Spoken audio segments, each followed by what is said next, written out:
Good afternoon. Welcome to the homestead. I'm going to go over how I like to sharpen my chainsaw when I have the opportunity to get it into the shop on the vise. This is not bush sharpening when you're on the tailgate of the truck. I do that too a lot, but if I have the opportunity before I go out, this is what I'm going to do to get the chainsaw good and sharp before I head out into the field. So the first thing you're going to need, it helps to have a really good bench vise. We got this really solid bench vise. The chainsaw is not going to move around at all, and allows me to get a really good sharpening, good file, and the proper size. This is a 20-inch bar and chain on this Stihl 441. You just need a 7/32 inch file. Use the wrong size file, it's going to screw everything up. And I've got my flat raker file here too. I don't do it every time, but I do it often enough to make sure I get a good bite. So, first thing I do, always wear gloves every time. I've slipped enough times and caught my finger on a tooth, and it's not pleasant, so I don't want to do that again. Sometimes I will use a felt pen and mark the first tooth that I sharpen, so when it comes back to that tooth I know to stop. But I also have memorized how many teeth I have on this 20-inch chain, so I can also count the teeth as I go. I have 19, so I'm going to sharpen 19 teeth. The important thing to remember is that you're taking off the same amount of metal on both sides of the chain. There's not necessarily the same number of strokes, but if you're doing it right, you should be taking the same number of strokes. I do between 3 and 4 per side. So I'm going to pick a tooth, both hands on the file. Your chain tooth is marked as the proper angle, and so I line it up with that. I don't bother with any fancy tools, and I just straight through, pushing and pulling at the same time. I don't get too caught up with trying to turn the file, but I will give it a bit of a turn towards the top of the tooth.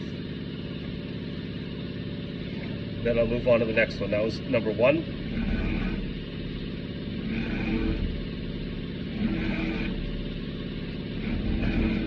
Nice gentle strokes. You don't need to be digging right in there. You're not trying to file the tooth off. You're trying to hone the outside edge and the top edge to get a proper cut. That was number 2. This one's number 3.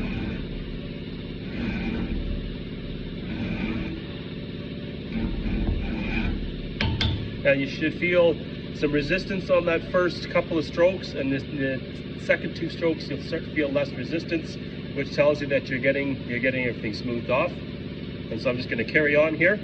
Okay, and here is number 19.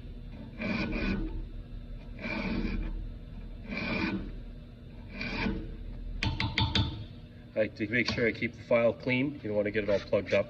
You won't get as good a cut. So if you can't count your teeth and count your strokes at the same time, mark it. I can count both at the same time, so it allows me to do that. So next, since I have it on this side already, I'm going to grab my flat file and I'm going to hit my rakers.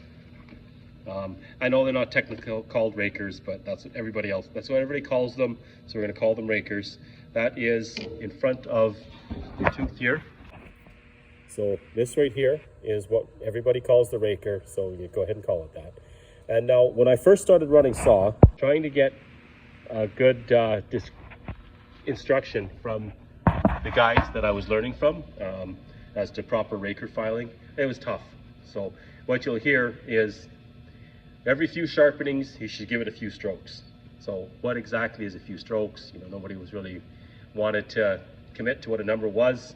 So I don't really have a hard and fast number. I would say that every roughly half a dozen sharpenings, I'll take my flat file and I'll hit each of the rakers 3 or 4 times. But I'll also base that on the performance of the saw. When you're cutting with your saw, you want this raker, or I guess it's a chain guide, maybe chainsaw guide. It allows your tooth to dig into your log, and so if you're throwing good sized chips you want to have really fine sawdust coming off your chain. You want to have chips coming out. So if you don't have good chips, it's time to hit your rakers.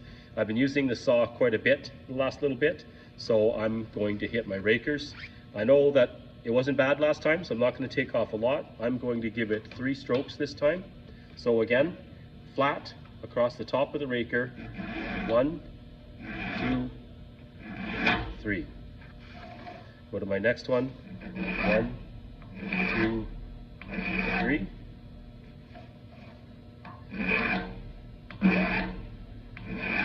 And that's my 3rd raker. When I get to number 19, I'm going to flip the chainsaw around in the vise here and do the other side.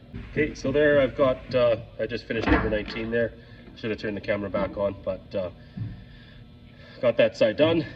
So take it out of the vise and I'm going to flip it around the other way. I can't say enough about how nice it is to sharpen when you've got it in the vise rather than sitting on the tailgate of a pickup, or even just sitting on the welding table here.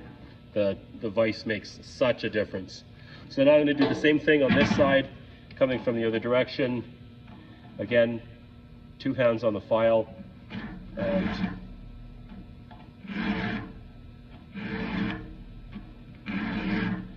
four strokes through. I'm just going to grab the phone here and have a look at this.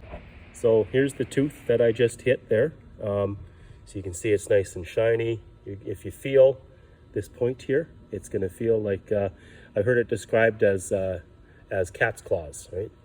So this is the next one that I'm going to hit right here. Okay, come on, come into focus. There we go. So what a lot of times will happen is this leading edge of the tooth will blunt over down towards the, so that's kind of curled over, or this point right here will get rounded off and you won't cut as effectively. So that's all you're really looking to do, is take this curl off the top of the tooth and hone up the point and the outside edge. One of the mistakes a lot of folks will make is they'll have the file angled so that your leading end of the file is pointing up, and you'll hit this part of the chain, and it changes the angle on your tooth as well. You're not going to cut as effectively, and you're wearing out this part of your chain, and that's not what you want to do. You don't have any need to be filing this part of your chain. You want to hit the tooth only. So that's one of my pieces of advice here with the sharpening. So I'll get back to getting this side done, and then we'll come back to you.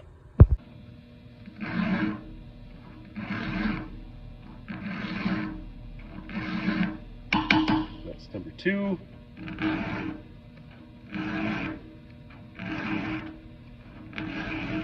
I can see the top edge of this tooth straightening up as I put the file through it. And every time I finish with the tooth, I'll just tap the file off on just to knock any debris out of the file. You don't want a dirty file. When it gets plugged up, it's not going to sharpen as effectively either. 17.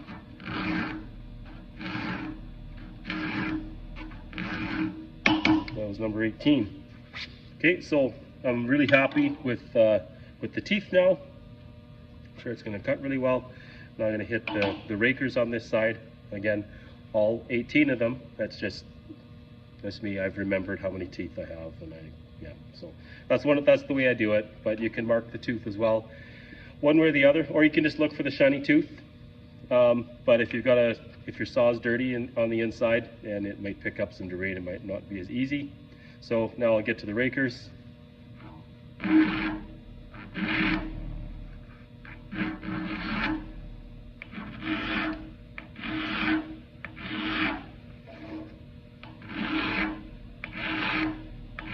That's number 3. And there's number 18. Okay, so I'll just show you what the raker is going to look like now.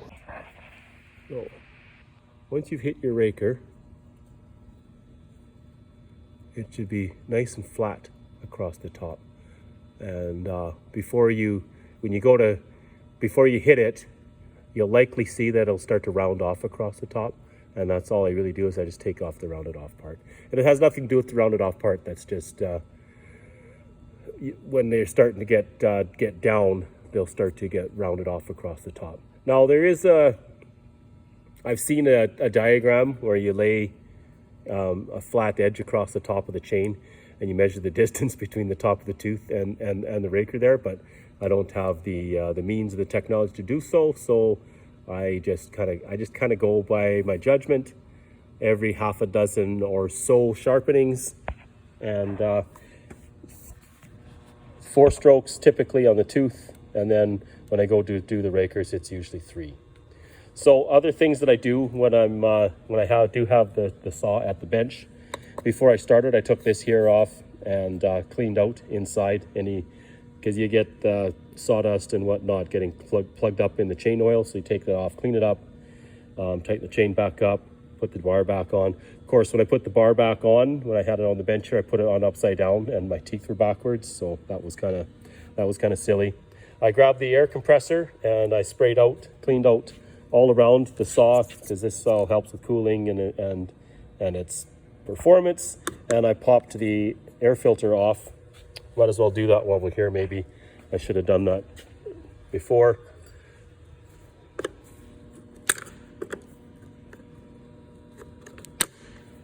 You got to really watch these things here. I've lost a couple in the bush taking the air filter off.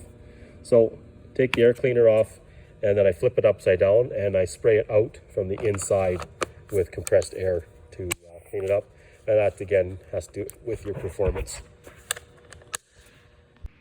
So that's how I sharpen the saw in the shop on the bench. Obviously it's different in the field on the tailgate or on a stump. You could do a pretty good job there too, but you obviously have a lot better control on the bench in a vise like this. So if you have that opportunity, I would, before you go out, make sure you got her good and sharpened up in the bench vise, and you'll have a much nicer job once you get up there. So that's my how-to on sharpening chainsaw. So stay tuned for more homesteading and or maintenance tips, and we'll catch you on the next one. God bless you from the Faith, Heart, and Homestead.